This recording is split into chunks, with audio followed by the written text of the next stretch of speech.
तो hello guys, welcome to Career Mentors. और आज हम स्टार्ट करेंगे नेशनल इनकम चैप्टर का video number 3।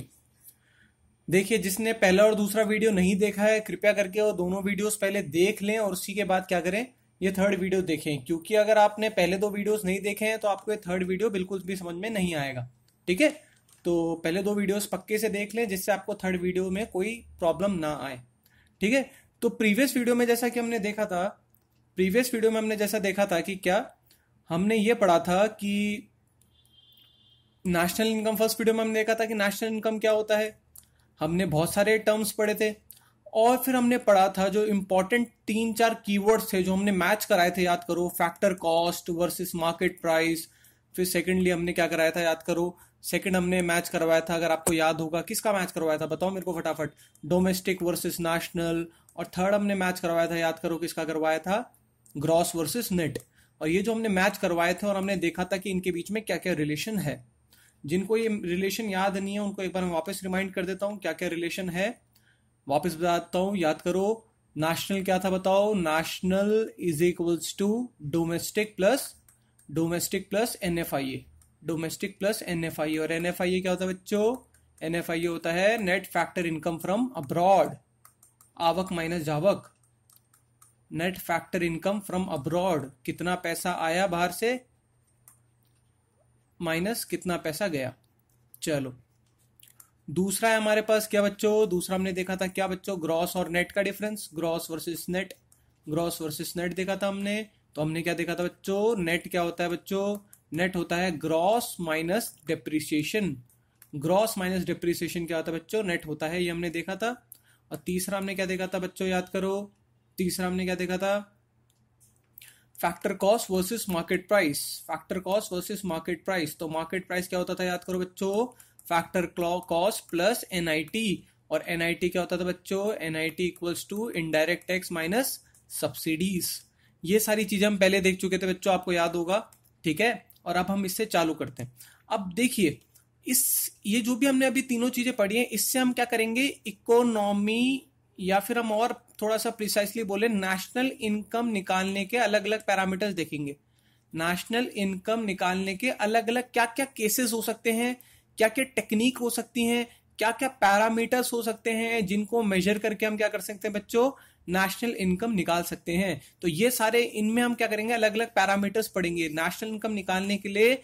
By the help of these 3 जो भी हमारे डिफरेंसेस हैं, इनकी मदद से हम अलग अलग नेशनल इनकम निकालने के लिए पैरामीटर्स निकालेंगे। मतलब नेशनल इनकम को कैलकुलेट करना अलग अलग तरीके से हम कैलकुलेट कर सकते हैं। नेशनल इनकम को देखो, नेशनल इनकम देखो, जीडीपी भी होता है, जीडीपी एमपी भी होता है, नेशनल इनकम एनडीपी एफसी भी होता है। बट जब भी हम इस चैप्टर में, एक बात सुन लो मेरी, एक बार, ये होता क्या मैं भी आपको थोड़ी देर बाद बताऊंगा। बट जब भी नेशनल इनकम की बारी होगी तो हमारी कंट्री जो नेशनल इनकम निकालती है वो कौन से पैरामीटर में निकालती है, ध्यान से सुन लो, NNPFC, net national product at factor cost.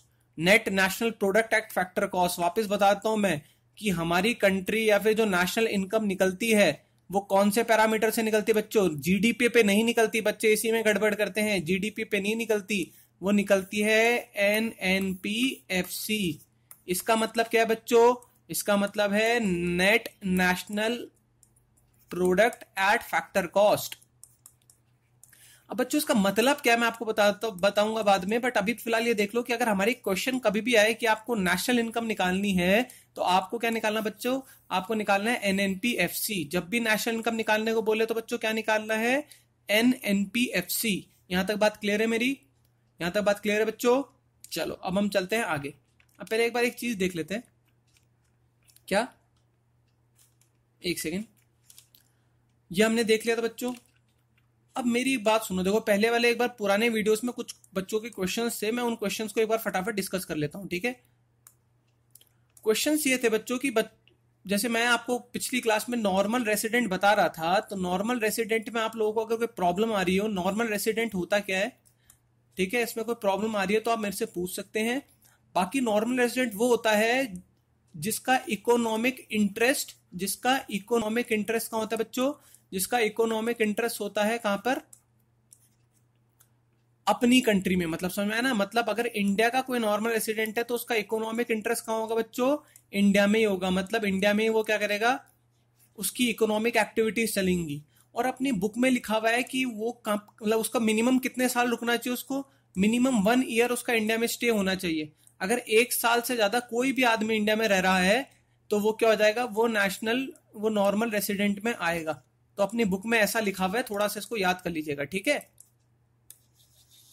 तो मैंने वहां एक 3 साल वाला एग्जाम्पल लिया था, वो गलत नहीं है, मैं बार बार बता देता हूं, बट प्रॉब्लम क्या है कि आपकी बुक में 1 ईयर वाला लिखा है, तो आप 1 ईयर को क्या करेंगे, याद रखेंगे कि कोई भी आदमी अगर 1 साल से कम या 1 साल से ज्यादा इंडिया में एक तरह से अपना इकोनॉमिक इंटरेस्ट, जैसे मान लो जैकलिन फर्नांडिस है, तो अगर जैकलिन फर्नांडिस इतने सालों से, वो है श्रीलंकन, और वो इतने सालों से अगर इंडिया में क्या कर रही है, इंडिया में उसका इकोनॉमिक इंटरेस्ट है, तो इसका मतलब क्या है, वो इंडिया की नॉर्मल रेसिडेंट में आएगी, ठीक है, एज पर योर बुक।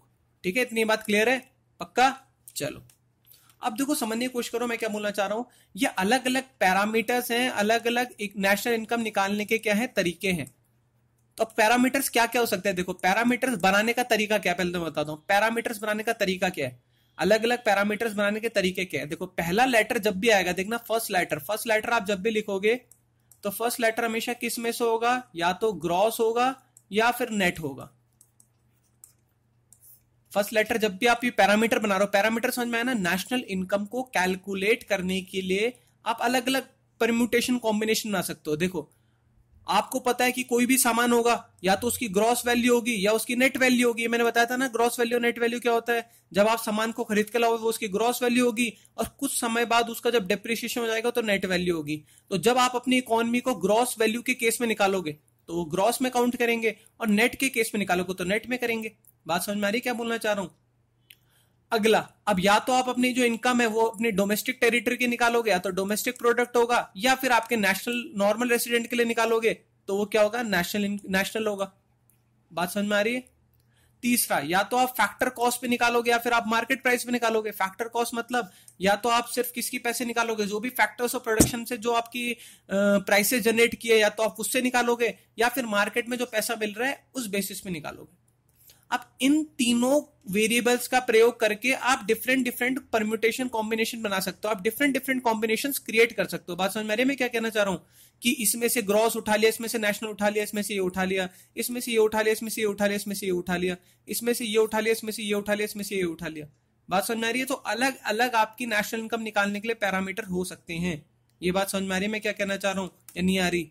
या फिर इसको मैं और अच्छे से समझाऊं तो मान लो यहाँ पे एक टेबल है, यहाँ पे तो रखा है क्या, आपके पास स्नैक्स रखे हैं। यहाँ पे एक टेबल है, यहाँ पे क्या रखा है, यहाँ पे आपका मेन कोर्स रखा है। और यहाँ पे एक टेबल है, यहाँ पे क्या रखा है, आपका डिजर्ट रखा है।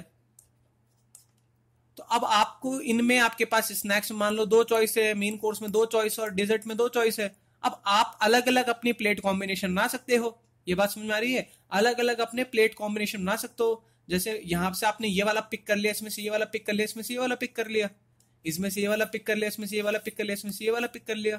तो अलग अलग कॉम्बिनेशन बन सकते हैं बच्चों। बात समझ में आ रही है मैं क्या कहना चाह रहा हूं।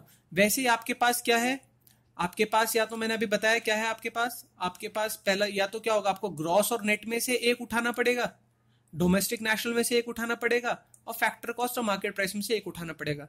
इन तीनों के अमेलगेशन से क्या होगा, एक आपके पास एक इनकम का या फिर एक अपनी कंट्री की इनकम का एक नया क्या आ जाएगा, एक नया पैरामीटर आप डेवलप कर लोगे।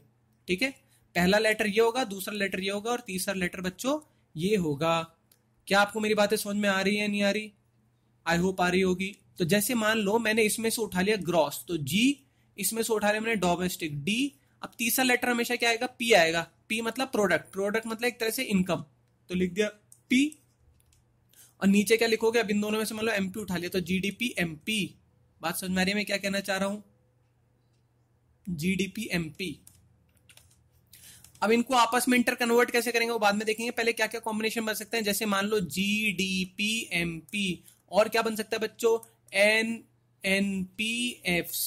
एनएनपीएफसी क्या होता है बच्चों, याद करो, बार बार बता रहा हूं क्या होता है, यही आपका नेशनल इनकम होता है। जब भी आपको पूछे नेशनल इनकम क्या होता है तो आप क्या बोलोगे, एनएनपीएफसी। एनएनपीएफसी में पहला एन का मतलब क्या है बच्चों, नेट।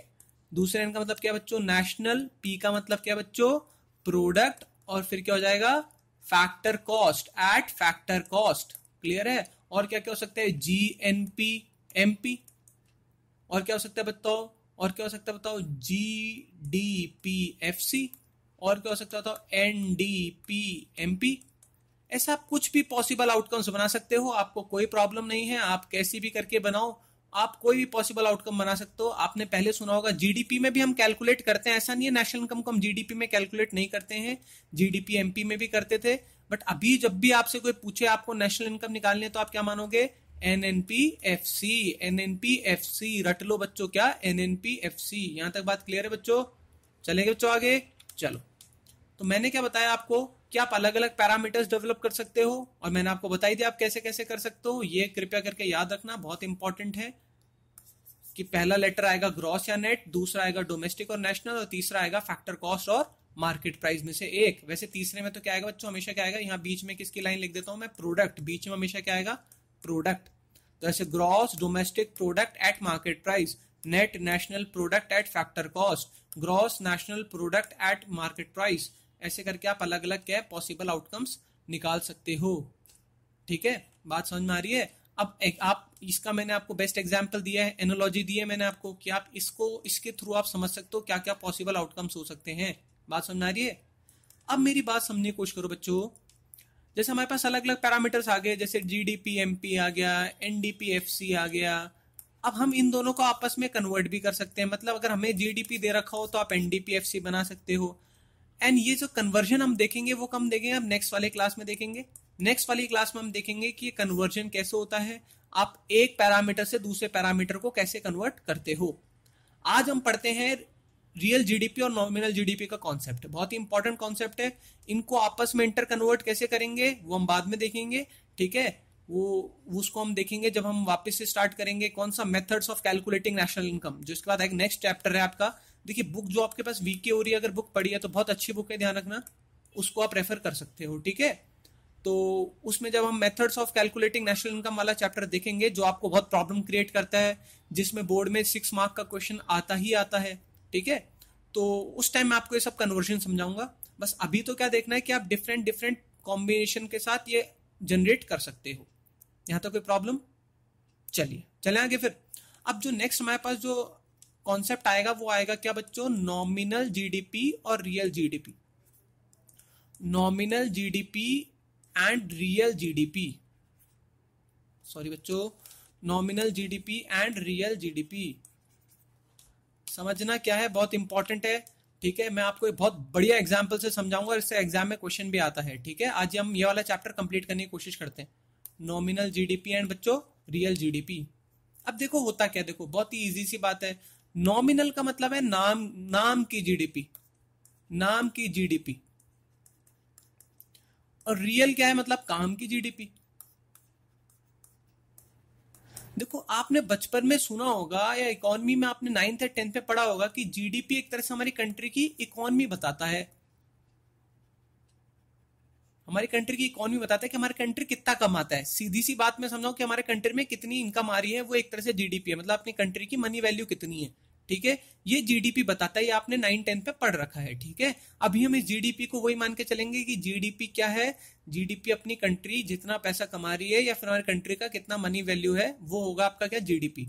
अब जीडीपी को कैलकुलेट करने के लिए भी दो वैल्यूज हो सकती हैं, एक होगा नॉमिनल जीडीपी बच्चों और एक होगा रियल जीडीपी। बात समझ में आ रही है? एक होगा बच्चों नॉमिनल जीडीपी और एक होगा रियल जीडीपी। नॉमिनल वर्ड का मतलब क्या होता है बेटो, नाम का, और रियल मतलब काम का। अब ये नाम का और काम के का मतलब क्या है, इसको एक बार दिमाग में बिठा लो और साइड में रख लो। मैं अभी आपको समझाऊंगा कि इसका मतलब क्या होता है। तो चले बच्चों आगे, तो मैं अभी आपको समझाता हूं होता क्या है। देखो नॉमिनल जीडीपी का मतलब क्या है, नॉमिनल जीडीपी का मतलब क्या है, जैसे मान लो अभी चल रहा है जो ईयर, फाइनेंशियल ईयर चल रहा है, मान लो 2020 एंड 2021, 2020 और 2021। तो जब हम 2021 जब हम अप्रैल में पहुंचेंगे तो हमारे ये वाला फाइनेंशियल ईयर खत्म हो जाएगा 31 मार्च को। ये वाला जो हमारा जो फाइनेंशियल ईयर खत्म हो जाएगा 31 मार्च को। अब मेरी बात समझो बच्चों, फिर हम इस फाइनेंशियल ईयर की जब हम जीडीपी निकालेंगे, तो जब हम देखो जीडीपी होता क्या, मैं आपको समझाऊं। देखो मैं आपको सीधी सी बातों में जीडीपी समझाता हूं, एक नॉर्मल सी लेमैन लैंग्वेज समझाता हूं। देखो जीडीपी में दो चीजें आती हैं, एक आता है प्राइस और एक आता है आउटपुट, पी और क्यू। P मतलब है प्राइस और Q मतलब है आउटपुट। सीधी सी बात है, इससे दिमाग मत लगाओ, ठीक है, हम बेसिक समझते हैं। P मतलब प्राइस और Q मतलब आउटपुट। आप एक तरह से मान लो कि आप एक दुकान वाले हो, वही एक कंट्री है, एक आप दुकान वाले हो, ठेले वाले हो, और आप क्या बेचते हो, आप बेचते हो, मान लो क्या बेचोगे यार, आप ईयरफोन बेचते हो, मतलब ठेले पे, आप ठेले पे ईयरफोन्स बेचते हो, ठीक है बच्चों, और एक ईयरफोन आता है मान लो 50 रुपए का, एक ईयरफोन आता है बच्चों 50 रुपए का, ठीक है, ये 50 लिखा है मैंने, जीरो का नहीं है बच्चों, ये एक ईयरफोन आता है 50 रुपए का। अब मान लो आपने 2 ईयरफोन बेचे, तो आपने बताओ कितने पैसे कमाए, आपने 100 रुपए कमाए। 5 ईयरफोन बेचे तो कितने पैसे कमाए, आपने 250 रुपीज कमाए। आपने 10 ईयरफोन बेचे तो आपने कितने रुपए कमाए, आपने 500 रुपीज कमाए। सिंपल सा जीडीपी क्या कहता है, प्राइस मल्टीप्लाई बाय आउटपुट, वही है आपकी income. Price multiply by output वही है बच्चों आपकी क्या, इनकम। यहां तक बात क्लियर है आपको। अब मैं क्या कहना चाह रहा हूं, मेरी बात समझने की कोशिश करना। जो नॉमिनल जीडीपी होता है, देखो नॉमिनल जो जीडीपी होता है आपके पास, जो नॉमिनल जीडीपी होता है, तो जैसे मान लो ये फाइनेंशियल ईयर है 2020 और 2021। अब हम जब 2021 अप्रैल में रीच करेंगे, तो हम प्रीवियस ईयर की जीडीपी निकालने की कोशिश करेंगे। प्रीवियस ईयर में हमने कितना पैसा कमाया उसकी कोशिश करेंगे, उसके निकालने की कोशिश करेंगे, या निकालने को कैलकुलेट करेंगे। तो जब हम उसको कैलकुलेट करें और उसमें हम जो प्राइस ले, वो प्राइस क्या ले, वो उसी ईयर की ले। क्या बोला मैंने, वापस सुनना।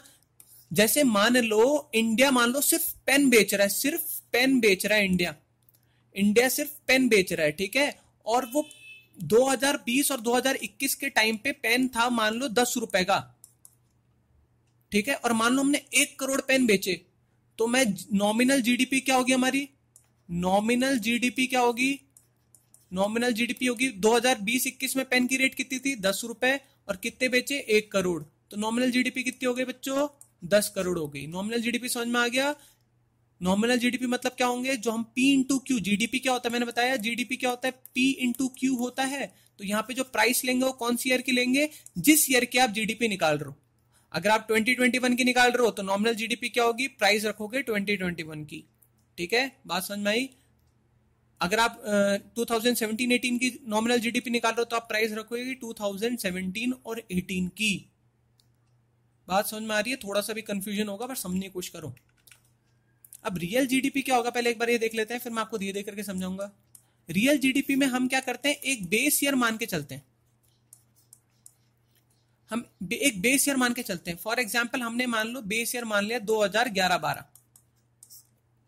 अब इस टाइम मान लो कि पेन की प्राइस थी मान लो 5 रुपए, इस टाइम पेन की प्राइस थी 5 रुपए।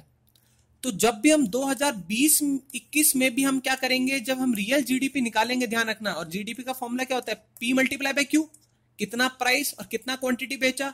तब हम यहाँ पे पी क्या रखेंगे, ध्यान रखना, रियल जीडीपी में बेस ईयर वाला प्राइस जो कितना है बच्चों, 5 रुपए। बात समझ में आ रही है क्या बोल रहा हूं, कि आपने अगर 1 करोड़ पेन प्रोड्यूस किए थे, याद करो, तो बताओ कितना रियल जीडीपी कितना है बच्चों, रियल जीडीपी है 5 करोड़ रुपए। बात क्लियर हो रही है या नहीं हो रही। रियल जीडीपी में जो हम प्राइस रखेंगे वो कब की रखेंगे, वो बेस ईयर के रखेंगे।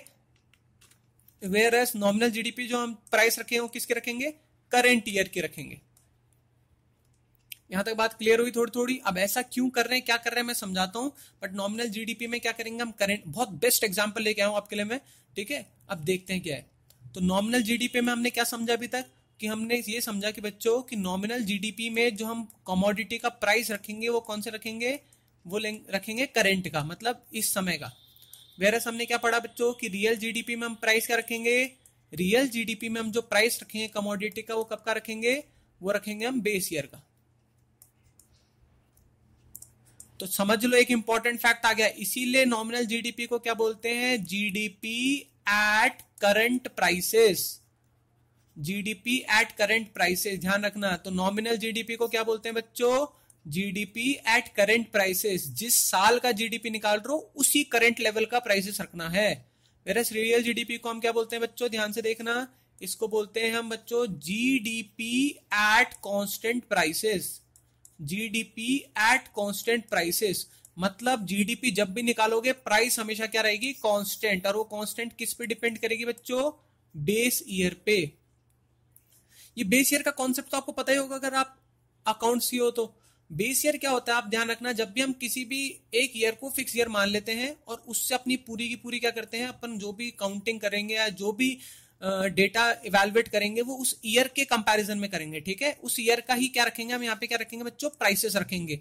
कि अगर मान लो बेस ईयर 2011-12 था तो 2011-12 में जो पेन की प्राइसेस होंगी उसी को हम क्या करेंगे बच्चों, उसी को हम कंसीडर करेंगे।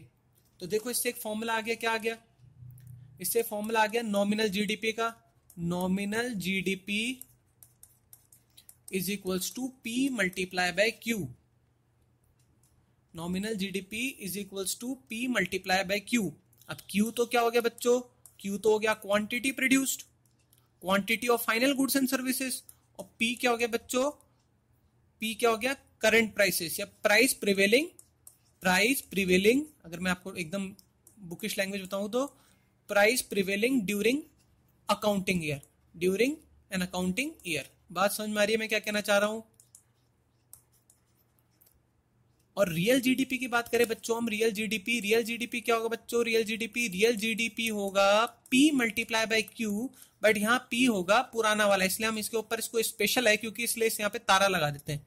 तो क्यू तो बच्चों वही होगा, क्यू क्या होगा, क्वांटिटी होगा। वेयर एस पी स्टार क्या होगा बच्चों, पी स्टार क्या होगा, ये होगा क्या, प्राइस प्रिवेलिंग। यहाँ पे क्या हो जाएगा बताओ, price prevailing during the base year, during the base year. बात क्लियर हुई मेरी। अब देखो मैं आपको एक चीज समझाने की कोशिश करूंगा, ध्यान से देखना, एक एग्जांपल समझाने की कोशिश करूंगा कि रियल जीडीपी और नॉमिनल जीडीपी में क्या फर्क होता है। और अगर आपसे एक क्वेश्चन पूछे कि which one is better, real GDP और नॉमिनल जीडीपी, ग्रोथ बताने के लिए कौन ज्यादा अच्छा है, रियल जीडीपी या नॉमिनल जीडीपी, रियल जीडीपी या फिर नॉमिनल जीडीपी। तो ध्यान रखना, ग्रोथ बढ़ाने के लिए, ग्रोथ बताने के लिए रियल जीडीपी बेस्ट इंडिकेटर है। याद रखना मैं क्या बोलना चाह रहा हूं। एग्जाम में क्वेश्चन आता है, which one is best indicator, ठीक है, फॉर डिटरमाइनिंग ग्रोथ या फिर फॉर एक्सप्रेसिंग ग्रोथ। तो वो क्या होगा, नॉमिनल जीडीपी या रियल जीडीपी में। तो ध्यान रखना क्या होगा बच्चों, रियल जीडीपी बेस्ट इंडिकेटर होगा किसके लिए, आपकी ग्रोथ बताने के लिए। तो ग्रोथ बताने का बेस्ट इंडिकेटर कौन है बच्चों, रियल जीडीपी है। अब आपके दिमाग में एक सवाल आ रहा होगा कि सर ऐसा क्यों, रियल जीडीपी क्यों एक अच्छा सोर्स है ग्रोथ बताने का। तो अभी आप देखते हैं एग्जाम्पल जिससे आपको बिल्कुल क्लियर हो जाएगा। चले बच्चों आगे, चलो ये एक एग्जाम्पल मैं आपके सामने लेके आया हूं। ये एक नॉमिनल, ये आपकी बुक में आपको मिल जाएगा, वहीं से स्क्रीनशॉट लिया गया है। तो ये आपका एक नॉमिनल जीडीपी की क्या है, आपके पास एक टेबल है, ठीक है, नॉमिनल जीडीपी की आपके पास इस टेबल है और इसमें एक रियल जीडीपी की टेबल आएगी, ठीक है। अब देखो हमें क्या बताना है, ग्रोथ बतानी है, ग्रोथ। जीडीपी आपने बचपन सुना है, जीडीपी ग्रोथ बताता है, ठीक है। और मैंने अभी बताया ग्रोथ बताने के लिए बेस्ट सोर्स कौन सा है या बेस्ट इंडिकेटर कौन है, रियल जीडीपी। अब ऐसा क्यों, नॉमिनल जीडीपी यहां फेल क्यों हो जाता है, इस एग्जाम्पल से आपको समझ में आ जाएगा। अब इस एग्जाम्पल को एक बार ध्यान से देखिए। हमने माना कि जो बेस ईयर था वो कितना था, वो था 2011-2012। बेस ईयर कितना था बच्चों, 2011 और 2012, ठीक है। अब ध्यान से समझना मैं क्या बोल रहा हूं, बेस ईयर था 2011-2012। व्हीट, क्लोथ और शुगर की क्वांटिटी कितनी है 2011 में, 20 टन, 100 मीटर क्लोथ, और शुगर कितना प्रोड्यूस किया हमारी कंट्री ने, 5 टन। अब प्राइसेस पर टन कितनी है, 100, 5 और 500। यहां तक बात क्लियर है बच्चों। अब आपको क्या करना है, पी मल्टीप्लाई बाय क्यू होता है, पी मल्टीप्लाई बाय क्यू होता है GDP, nominal GDP, P multiply by Q. तो पी कौन सा होगा, अगर 2011 का निकालेंगे तो नॉमिनल जीडीपी क्या होगा, 2011 की प्राइस, तो 100 मल्टीप्लाई बाय 20, 2000, 5 मल्टीप्लाई बाय 100, 500, और 500 मल्टीप्लाई बाय 5, 2500। इन सबको ऐड करेंगे तो कितना आएगा, 5000 आ जाएगा, 5000 आ जाएगा, ठीक है। अब आते हैं 8-9 साल आगे, 2018-2019 की बात है, वही तीनों कॉमोडिटी ली। देखो एक बात नोटिस करो, क्वांटिटी में कोई फर्क नहीं आया, क्वांटिटी में कोई फर्क नहीं आया, ठीक है। अभी भी 20 उगा रहे हैं, 100 और 5, मतलब क्वांटिटी में कोई ग्रोथ नहीं हुई। तो मेरे को था ओवरऑल कोई ग्रोथ हो रही है क्या, जी नहीं, ओवरऑल कोई ग्रोथ नहीं हो रही। बट अब देखते हैं जीडीपी को, देखो 2011-12 में जीडीपी कितनी आई थी, नॉमिनल जीडीपी आई थी 5000। 2018-19 में देखिए बच्चों फटाफट। अब प्राइसेस, क्योंकि आपको पता है इन्फ्लेशन होता है, महंगाई बढ़ती है तो प्राइसेस बढ़ेंगे। तो प्राइसेस ऑफ कमोडिटी की बढ़ चुके हैं। ये 1000 हो चुका है, ये 20 रुपए हो चुका है, और ये कितना हो चुका है 1600। पहले ये 100 था, ये 1000 हो गया, ये 5 था, ये 20 हो गया, और ये 500 था, और ये कितना हो गया बच्चों 1600 हो गया। अब आपको बताइए नॉमिनल क्या होता है, करंट ईयर। करंट ईयर कौन सा, मतलब अगर आप 2018-19 का निकाल रहे हो जीडीपी नॉमिनल, तो इसी का ही प्राइस आएगा। तो 1000 मल्टीप्लाई बाय 20 कितना हो गया 20,000, 20 मल्टीप्लाई बाय 100 कितना हो गया 2000, और 1600 मल्टीप्लाई 5 कितना हो गया 8000। हम इन सबको ऐड करेंगे तो कितना हो गया बच्चों 30,000। तो देखो बात समझने की कोशिश करो, यहाँ पे जीडीपी कितनी थी 5000, यहाँ पे जीडीपी कितनी है 30,000। अगर हम कॉपी पेन में देखें तो आपको क्या लगेगा, जीडीपी 6 टाइम ग्रो करी है, मतलब ग्रोथ भी आपके हिसाब से कितनी हुई है 6 टाइम्स ग्रोथ हुई है। बट इन एक्चुअल क्या आप देख पा रहे हैं कि कुछ ग्रोथ हुई है, नहीं हुई है। इन एक्चुअल कोई ग्रोथ नहीं हुई है। तो आपने क्या नोटिस किया कि असली में जो नॉमिनल जीडीपी है वो हमें ग्रोथ नहीं बताता, वो हमें इन्फ्लेशन बताता है। हमें ये पता लग रहा है कि महंगाई कितनी बढ़ गई है, वो आपको ग्रोथ नहीं बता पा रहा है, क्योंकि अगर आप जीडीपी की वैल्यू देखोगे तो वो 6 टाइम्स बढ़ी है, बट ग्रोथ 6 टाइम्स क्या, ग्रोथ तो कुछ ग्रोथ में कोई चेंजेस नहीं आए। यहां तक बात क्लियर है। तो आपको एक बात तो क्लियर होगी कि nominal GDP is not the best indicator and not the better indicator, कि है ना, जो आपको डिटरमाइन करेगा क्या ग्रोथ को। तो ग्रोथ को डिटरमाइन करने के लिए नॉमिनल जीडीपी फालतू है। अब आते हैं रियल जीडीपी में। सेम एग्जांपल 2011-12 में हमने कितना प्रोड्यूस किया था 20 टन, 100 और 5 टन। प्राइसेस थे 100, 5 और 500 एज सिमिलर। और कितना आ रहा था, वही सेम आ रहा था 5000 जीडीपी आ रहा था कितना 2011-12 में। अब मान लो कि 2018-19 में उसने 30 टन किया, इसमें 200 मीटर किया और इसमें 10 मीटर किया, सब में क्या हो गया ग्रोथ बढ़ गई। बट अगर हम क्या कर रहे हैं, हम रियल जीडीपी निकाल रहे हैं, तो प्राइस करंट प्राइस नहीं आएगा बच्चों, प्राइस वही आएगा जो बेस ईयर का था। बेस ईयर हमारा ये था, तो प्राइस हमारा यही आएगा। तो हमने प्राइस यहाँ पे 100, 5 और 500 क्यों लिखा है, क्योंकि बेस ईयर क्या था बच्चों, आपका बेस ईयर था 2011-12, और उस टाइम पे जो कमोडिटीज की प्राइस थी, हम रियल जीडीपी निकालने पे भी क्या करेंगे, उसी प्राइस को कैलकुलेट करेंगे, उसी प्राइस को कंसिडर करेंगे। तो ध्यान से देखो आप कितना आ गया, ये 3000, 1000, 5000, तो कितना आ गया 9000। अब देखो पहली रियल जीडीपी कितनी थी 5000, पहली रियल जीडीपी कितनी थी बच्चों 5000, और अब कितनी हो गई 9000। इससे आपको सीधा सीधा क्या पता लग रहा है कि ग्रोथ बढ़ रही है। और अब हम डेटा को देखते हैं, क्या डेटा में भी ग्रोथ बढ़ रही है। जी हाँ, देखो यहाँ पे 20 था तो यहाँ 30 हो गया, यहाँ 100 था तो यहाँ 200 हो गया, और यहाँ 5 था और यहाँ 10 हो गया। मतलब क्वांटिटी बढ़ रही है, इसी वजह से जीडीपी में फर्क आया है। क्योंकि देखो ये वाला तो क्या है, फिक्स पैरामीटर है। अगर मान लो ये 20 रहता, ये 100 रहता, और ये कितना रहता 5 रहता, तो ये फाइनल आंसर कितना आता, ये 5000 ही आता। तो इस टाइम भी 5000 और इस टाइम भी 5000, तो फर्क तो कुछ आया ही नहीं। तो रियल जीडीपी ही आप इकलौता पैरामीटर है जो आपको ग्रोथ बता पाएगा, वेयर एज नॉमिनल जीडीपी आपको ग्रोथ के बारे में कुछ भी नहीं बताएगा।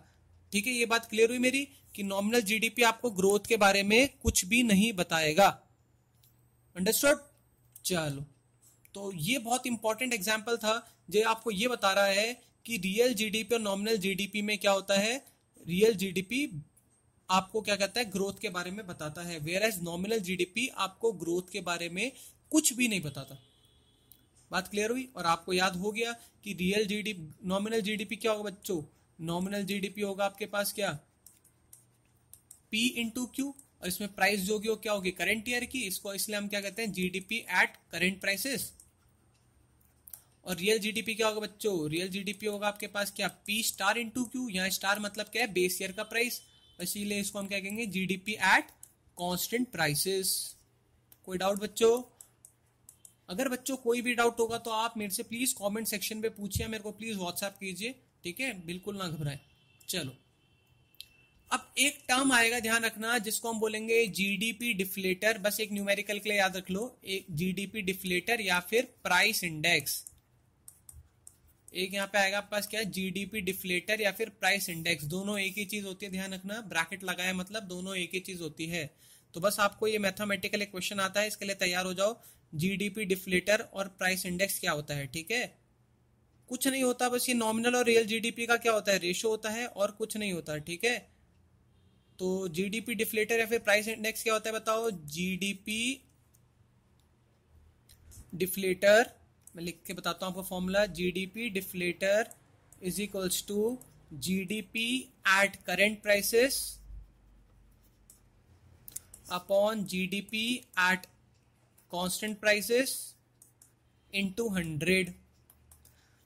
इसको ऐसे करके लिख लो, प्राइस इंडेक्स, मैं थोड़ा सा इसमें चेंज कर रहा हूं, बाकी जीडीपी डिफ्लेटर को प्राइस इंडेक्स कहते हैं। करेंट प्राइसेस वाली मतलब कौन सी जीडीपी, नॉमिनल या रियल बताओ, नॉमिनल। और जीडीपी एट कांस्टेंट प्राइसेस क्या होगी बताओ, रियल इनटू 100। बात क्लियर है। अब देखो इसी, अब थोड़ा सा मैथ्स तो आपने 10th में पढ़ा ही होगा, थोड़ा सा मैथ्स तो 10th में पढ़ा ही होगा। एक बार मैं वापस से फॉर्मूला लिख देता हूं यहाँ पे कि price index is equals to nominal GDP upon real GDP into 100। ये फॉर्मूला मत भूलना, बहुत इंपॉर्टेंट है बच्चों, एग्जाम में क्वेश्चन आते हैं। देखो एन और आर में अल्फाबेटिकली एन पहले आता है तो उसको ऊपर लिखना है और आर को नीचे लिखना है। अगर आप कंफ्यूज हो कि ऊपर रियल आएगा नीचे नॉमिनल आएगा, ठीक है, ये रट लेना, ठीक है। एक फॉर्मूला रटो, दूसरा तो ऑटोमेटिक आ जाएगा। अब मेरे को आता है अगर आपको रियल जीडीपी का फॉर्मूला निकालना है यहां से, तो क्या होगा बताओ, इसको इधर भेज दो, इसको इधर भेज दो, सो सिंपल। तो क्या हो जाएगा बताओ, नॉमिनल जीडीपी अपॉन पीआई मतलब प्राइस इंडेक्स इनटू 100, और प्राइस इंडेक्स को क्या बोलते हैं हम, जीडीपी डिफ्लेटर। क्लियर है। अब ये 10 फॉर्मूले बना लोगे ऐसे करके, तो आप बस आपको एक फॉर्मूला याद करना है, मैं बताऊं तो ये वाला याद कर लो, इससे आपको ऑटोमेटिकली सारे फॉर्मूले आ जाएंगे, इससे आपको सारे फॉर्मूले आ जाएंगे, ठीक है। बात क्लियर है। अब लास्ट टॉपिक है जो आपकी बुक में दे रखा है, बहुत इंपॉर्टेंट टॉपिक है, इसमें थोड़ा सा आपको चिंतन करना पड़ेगा तभी समझ में आएगा, ठीक है। जीडीपी एंड वेलफेयर, जीडीपी और वेलफेयर के बीच में क्या रिलेशन है, इसको मैं थोड़ा सा ढंग से लिख देता हूं, जीडीपी एंड वेलफेयर, जीडीपी और वेलफेयर के बीच में क्या रिलेशन है। देखो जनरली हमने 9th-10th में पढ़ा है कि अगर जीडीपी किसी कंट्री की ज्यादा होगी तो वेलफेयर भी ज्यादा होगा, वहां पे वेलफेयर भी ज्यादा होगा, ये हमने सुना हुआ है कि किसी कंट्री की जीडीपी ज्यादा होगी तो वहां वेलफेयर भी ज्यादा होगा।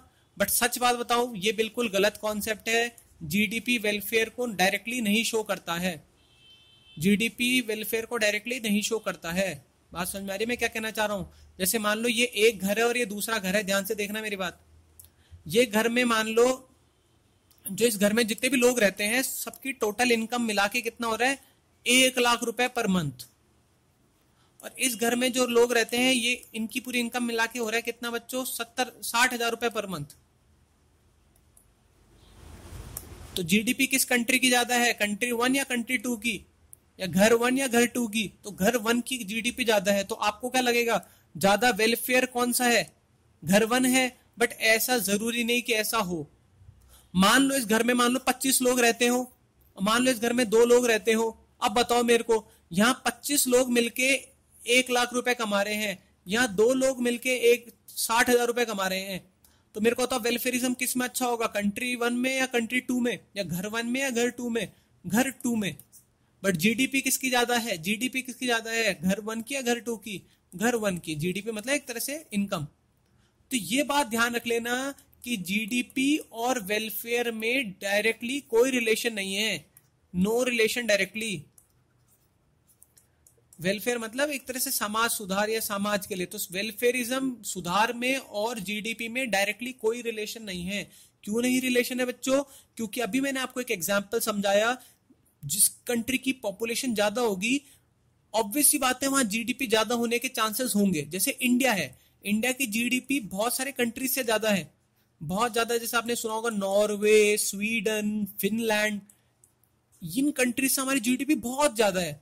बट इन कंट्री का जो स्टैंडर्ड ऑफ लिविंग और हमारे कंट्री का स्टैंडर्ड ऑफ लिविंग है उसमें जमीन आसमान का फर्क है।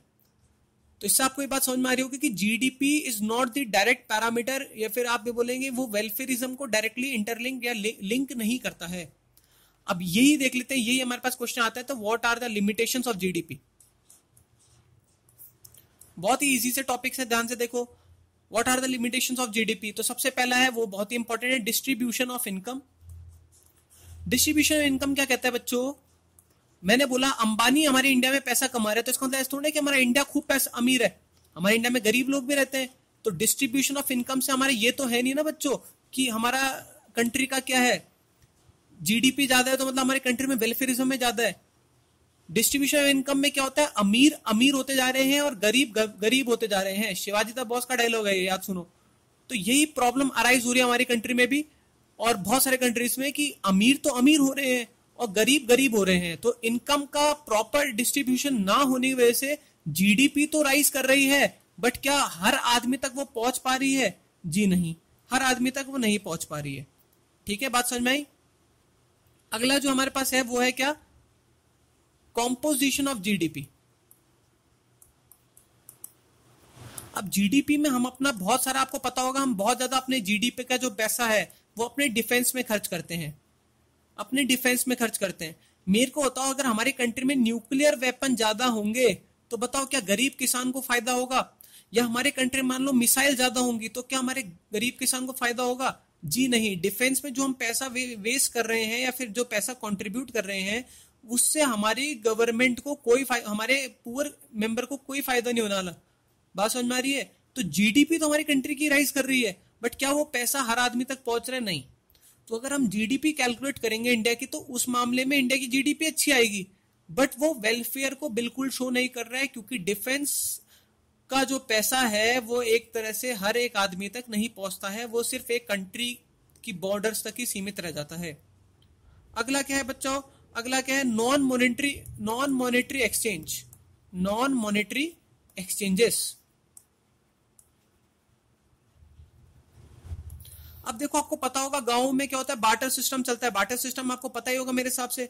बार्टर सिस्टम में क्या होता है, सामान की अदला बदली। जैसे मान लो कि मैंने गेहूं उगाए और मेरे पड़ोसी ने मान लो टमाटर उगाया, तो हमने क्या कर दिया, टमाटर और गेहूं में अदला बदली कर दी, बिना उसको मार्केट में बेचे। बिना मार्केट में बेचे क्या हुआ, हमने सामान की अदला बदली कर दी। तो क्या हमारा वेलफेयर हुआ? क्या हमारे को सामान मिला? क्या हमें खुशी हुई? क्या जी हाँ, हमें खुशी हुई। बट क्या हमने कुछ जीडीपी में कंट्रीब्यूट किया? क्या जी नहीं। मेरे को एक बात बताओ, ना इसने सामान बेचा ना इसने सामान बेचा, मतलब प्राइसेस के फॉर्म में। तो जब इनकी कोई इनकम ही नहीं हुई तो क्या जीडीपी में वो मॉनेटरी वैल्यू में कुछ आएगा? मॉनेटरी मतलब जीडीपी का जो पैसे के वैल्यू में कुछ दिखेगा, उसका नंबर में कुछ राइज या फॉल आएगा? नहीं आएगा। बात समझ में आ रही है? नंबर में कोई राइज या फॉल नहीं आया, बट इसका मतलब ये नहीं है कि वेलफेयरिज्म नहीं हो रहा है, वेलफेयरिज्म हो रहा है। बात समझ में आई? इसका मतलब ऐसा नहीं कि वेलफेयरिज्म नहीं हो रहा है, वेलफेयरिज्म हो रहा है। बात समझ में आ रही? चले आगे। अगला, अब चौथा जो बहुत इंपॉर्टेंट है वो है एक्सटर्नलिटीज। इसकी स्पेलिंग लिखते हैं एक्सटर्नलिटीज।